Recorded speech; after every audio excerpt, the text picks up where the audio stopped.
Hello there, my name is Sixo, but more on that later as it's time to talk Deathsaurus. Yes, although the entire internet has already moved on to hyping up the latest Transformers Haslab spectacular, that being the frankly gorgeous looking robots in disguise Omega Prime, some of us are still getting to grips with the previous effort, especially as here in the UK the thing only dropped in January of this year, after a successful crowdfund campaign which started back in October of 2022, followed by a release everywhere else in November of 23. Still, whilst we Brits may have had less time to enjoy it than the rest of the world, there remains plenty to say, so let's dive in and see everything this sizable figure can do, including some comparisons to the original Deathsaurus toy from the late 80s. Last thing before we begin, this video is brought to you by TF Source, so you'll find a link to their site in the description below. I'd also be eternally grateful if you could drop me a like for today's effort please, and subscribe to the channel if you haven't already.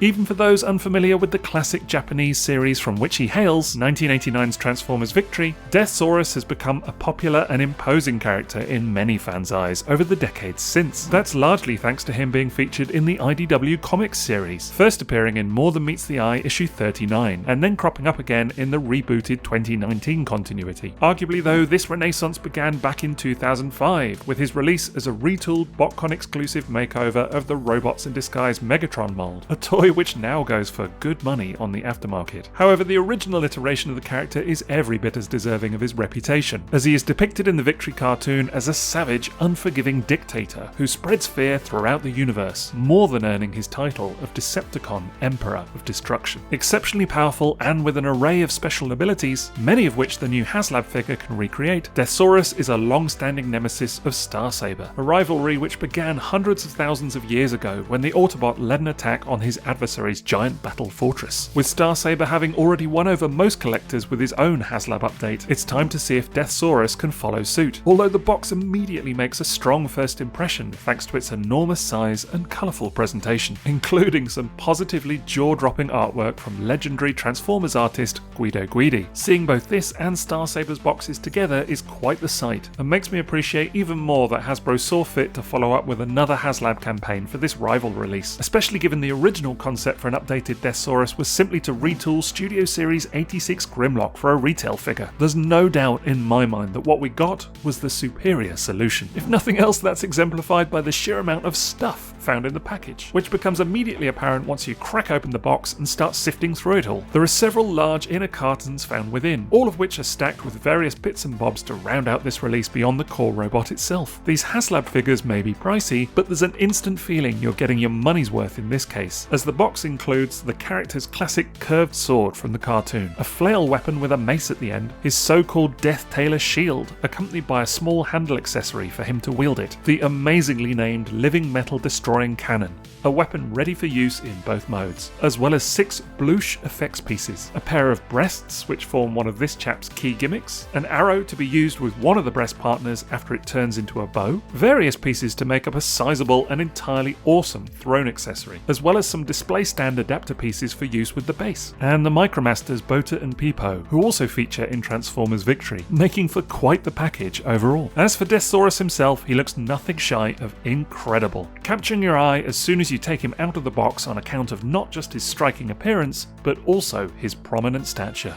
He's so big. It's hard to fully communicate the sheer awe of seeing this thing in person for the first time, but few toys in recent memory have come quite as close to the experience. You can't help but immediately understand why they chose the Haslab route in this case, as there's no way a Grimlock retool could ever impress in the same manner. It helps that the finish is so spectacular, with the design boasting every bit of its budget to great aplomb and looking suitably premium as a result. The paint applications are plentiful and crisp, with all manner of highlights present across the entire body, and the sections of gold chrome found on the chest and head crest are truthfully some of the finest examples I've seen in ages, to the point where it's hard to look away for wanting to admire them. Moreover, the plastic has a very solid, robust, quality feel to it, and even the non-painted sections appear vivid and brightly coloured, and it all makes Deathsaurus feel like a significant step up from your average retail affair. The head sculpt is also literal perfection, both pleasingly handsome while still almost quietly understated in how it brings the weird detail of the character's on-screen likeness to life. Overall, this feels like a real statement piece as soon as you get your hands on it, as it makes the kind of grandstanding entrance not quickly forgotten. We often toss around phrases like mini masterpiece when it comes to recent generations toys, and in this case I actually don't think it quite applies, because Deathsaurus could very easily be an actual masterpiece release, and it feels like not all that much would need to change in terms of the presentation. Probably my only minor nitpick here is how the beast mode head doesn't stay tabbed into anything at the rear, meaning it has a habit of moving out of position and needs to be readjusted every so often, but it's far from a deal breaker of any kind. Articulation wise, it's all quite exceptional too, with plenty of expressive range in the head and upper body section, even including a small but noticeable ab crunch. The shoulder joints are worth a mighty crank or two.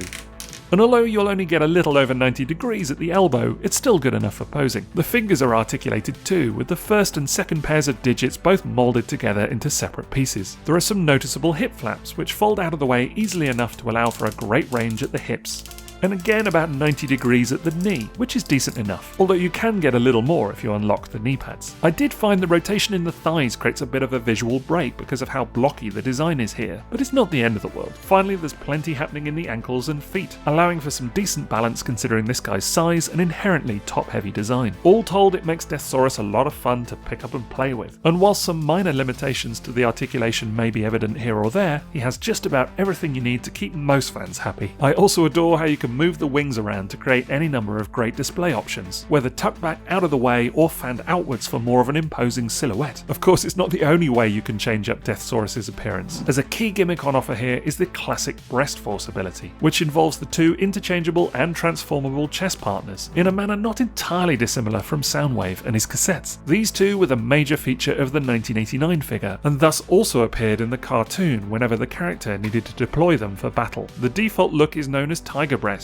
which can be easily removed to reveal a distinctly less ornate design underneath. The chest itself uses a spring-loaded trapdoor-like mechanism for this gimmick to work, which is very straightforward yet surprisingly effective. First, you can load Eagle Breast by sliding it into the chest until it clicks, which gives Deathsaurus a distinctly different vibe once you're done. What's even better is there's no need to remove Eagle Breast should you wish to put Tiger Breast back in place, because as with the vintage figure, the former can be pushed further inward to make space, meaning they can both take their rightful place at the same time. Then it's easy enough to remove them again, with Eagle Breast being pushed out using a small finger hole from the rear before transforming them to their animal modes. This isn't a complicated process by any means, with both partners broadly similar to their 1989 equivalents in terms of overall design and how they function, albeit with a few additional tricks up their sleeves and a lot of extra detail besides. For one thing, the parts forming element of the original Eagle Breast has been removed here, as all parts are now fully integrated for conversion. It all leaves you with a pair of nifty little beast-like buddies for Deathsaurus, both of which look faithful to the Victory cartoon into the bargain. Tiger Breast is as bizarre as ever, looking very little like an actual tiger and more akin to a nightmarish four-legged demon of some kind. That said, it's remarkably accurate to the vintage equivalent, although now includes a lot more articulation than before, including two joints in each leg, a movable tail, and a ball-jointed neck. There's even a moving jaw, which is a neat touch. Eagle Breast is a little more does exactly what it says on the tin, in that it actually has the appearance of a bird, though with a prominent pair of protruding cannons either side of the head. As before, it's highly reminiscent of the classic figure in many regards, although again it's worth noting the additional articulation on offer this time around, with more joints in the legs and wings, and even a tiny little movable beak, which is quite adorable. This pair of animalistic sidekicks looks great next to Deathsaurus in his robot mode, and make for an excellent update to the classic gimmick by replicating it in a manner that feels wholly faithful, something which isn't necessarily a guarantee on modern generations makeovers these days. It is worth noting though that the breast partners don't quite match the size and proportions of the original versions, meaning they're not interchangeable and therefore won't work with the vintage Deathsaurus toy, or vice versa, in case anyone was wondering. However, you can cheekily fit either a G1 or Masterpiece cassette into the new Haslab toy, should you wish. There's more to say about these two however, as they can both transform into a third weapon mode of varying kinds, with Eagle Breast folding up to make a very rectangular looking but quite functional blaster accessory that can then be tabbed into Deathsaurus' palm. It's a neat function and recalls a similar gimmick of the classic toy, although here you can add on several of the bloosh effects pieces too for a spot of extra drama. These soft plastic accessories will no doubt be familiar to many fans of modern Transformers toys already, but still it's good to see them included here as a fun little extra. Next up, it's Tiger Breast again. The original version of this guy transformed into another handheld blaster for Deathsaurus, but the Haslab update does things differently by instead turning into a bow weapon. weapon, as seen in the Victory cartoon. It's a relatively simple process of getting him folded up into his third form, at which point he can be tabbed onto some slots on his master's forearm, and the additional arrow accessory can be pegged in on top. It takes a bit of positioning to get this feature feeling natural, but once you achieve it, it's a great look and a very welcome inclusion, especially for how faithfully it brings the classic animation appearance of the character to life. These little touches are what make toys like this feel so special somehow. What's neat is that the arrow accessory can then be stored on Deathsaurus's back when not in use, thanks to a second tab on the side which allows it to peg in rather neatly. There are plenty more weapons besides, not least of which is the massive sword accessory that can also be tabbed inside the robot palm and looks exceptionally menacing once in place. This is another welcome inclusion to this set, as again it's a key element of the character's cartoon portrayal that originated on the screen, despite not being a feature of the classic toy. There's then a very clever little angled tab slot on the hilt which connects to a corresponding spot on the robot mode's back, allowing the sword to also be stowed away, which is really quite fun to see. Next up we have a very spiky looking flail weapon, complete with an articulated linked chain connecting the mace to the handle. The chain itself is interestingly reused from the Masterpiece MP5 Megatron toy from 2007, and means it can be swung around to great effect, something my son has already had quite a bit of fun with. Again, the handle tabs nicely into the robot mode palm and looks absolutely superb once in place. It's another neat nod to the cartoon, sure, although in this case the inspiration for it did begin with the classic toy, as you can see the mace moulded into that figure's main blaster accessory. The flail weapon also has its own storage for when it's not needed, although here it's just sort of popped in the empty bucket of Deathsaurus's hollow beast mode neck, which is arguably a little unceremonious but works perfectly well at the same time. Now we come to the signature Death Tailor shield, which for both the 1989 toy and the cartoon was a method of utilising the character's beast mode tail as a defensive tool that could be mounted on his right shoulder. The Haslab effort recreates this thanks to a small fold-out peg hole, allowing the shield to sit firmly in its rightful place. Alternatively, this toy also comes with a blue handle adapter, which means you can attach the shield to it and then peg the whole thing into Deathsaurus's hand, allowing for a touch more functionality than was found on the vintage specimen. It's worth noting the adapter can also be repositioned to use with the shoulder peg hole, should you prefer to have it included in this setup and not left off to the side. Finally, in terms of armament, we simply have to talk about the incredible rifle weapon included here, which was a staple of the cartoon and was given the unforgettable title of the Living Metal Destroying Cannon, so called because it linked up to Deathsaurus himself to channel extra power, allowing it to destroy any and all metal, including the bodies of other Transformers themselves. In this case, the cannon again secures into the robot mode palm, although it's so big it also has a set of tabs which connect to the shoulder for a bit of extra stability. Once it's in place, it's simply quite breathtaking to behold, immediately doing the cartoon depiction justice, and no doubt proving one of the more tempting ways to display this toy. There's even a second handle, so should you wish, the toy can be configured to hold the cannon in a double-handed fashion instead, which is always something I enjoy wherever possible. What's more is that you can then add a bloosh effect to the front of the cannon, but also at the rear in a very neat touch, allowing for the perfect recreation of this awesome weapon from the 1989 cartoon. Considering that it was one of the crowdfund's tier unlock goals, I'm thrilled to see it made real in such auspicious fashion. Speaking of unlock goals, next we have the sizable display stand included with this set, which can first be used to mount the robot mode by simply sliding the red arm piece onto the circular grey base, and then plugging the peg rather suggestively into Deathsaurus's rear. It's fun enough and undoubtedly a decent way to showcase this high-end toy, but for my money it pales in comparison to the other available use of this base piece. I do of course mean the sizable throne accessory, which looks spectacularly finished with some beautifully bumpy moulding, a superbly crisp Decepticon logo up top, and an attractive gradated paint job down below. Plugging this piece onto the base is easy and very quick to do, after which you can position Eagle Breast atop the thing for the completed look. However, getting Deathsaurus himself slotted into the throne is a little more tricky. There's a moulded recess to snugly accommodate his robot backpack and keep him held in place whenever sitting down, the advantage of which is that he feels relatively secure once you're all done. It's then a matter of positioning his arms and legs to look suitably natural for this pose, although I will add that getting his bum to actually touch the seat is a whole other matter, as you'll likely be left with a small gap as he hovers above. Still, it's not all that noticeable in truth. Besides, it looks every bit as awe-inspiring as one would have hoped for, and does a brilliant job at recalling Deathsaurus' seated grandeur from the cartoon,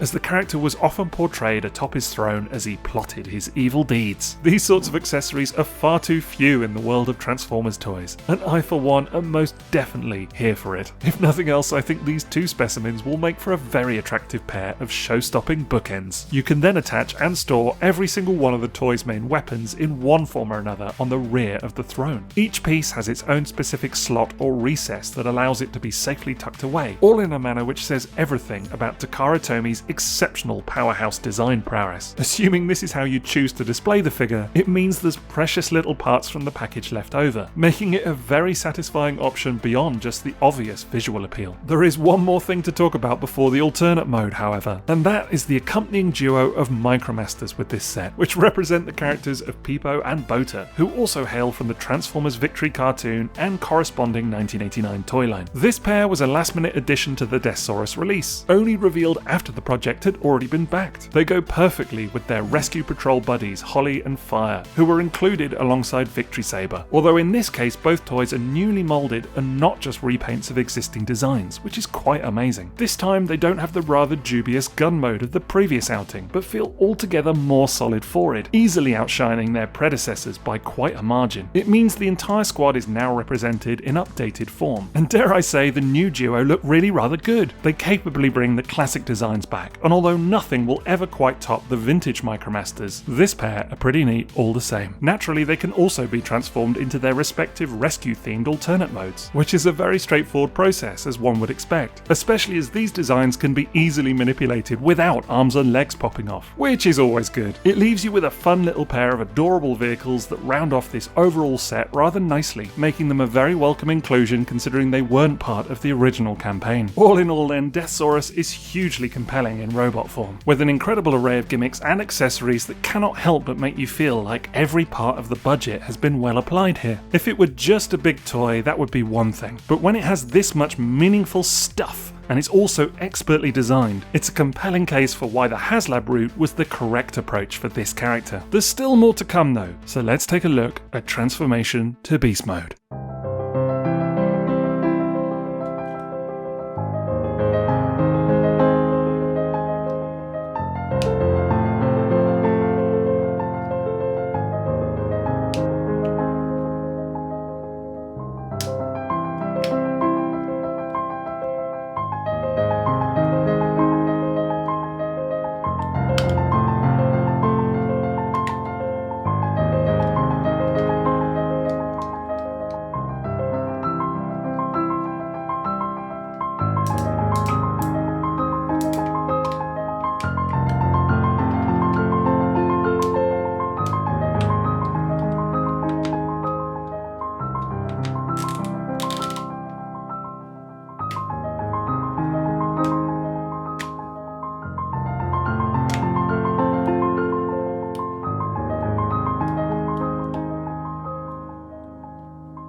Transformation done, and overall it's a surprisingly easy process considering the size and nature of this release, although one could argue it's every bit as complex as it actually needs to be. What's also notable is how it eschews some of the vintage toys design in favour of finding wholly new solutions, although I would say that there are at least one or two touches here which feel bizarrely comparable to some of the lesser known third-party attempts at the character, particularly in the way the arms rotate down on unlockable panels. Still, there's an innate sense of finesse to the figure that is wholly evident throughout converting it between modes, as everything glides with a purposeful motion unencumbered by clearance issues or any of the other common pitfalls of lesser engineering. Perhaps my only real quibbles here would be the rear of the tail section, with a dual pair of folding panels looking a touch unfinished and proving a little lackluster in how they hide the robot mode thighs and waist underneath, and the somewhat too obvious toes jutting out at the front. Those minor nitpicks aside though, it all locks together solidly come the end result, and leaves you with what is undeniably a handsome beast mode. As seen in robot form, the size and presence of the thing never fails to impress, but there's more than enough here going on besides to seal the deal, including some top tier presentation and plenty of fun to boot. Many have joked about Deathsaurus turning into a giant chicken of some sort.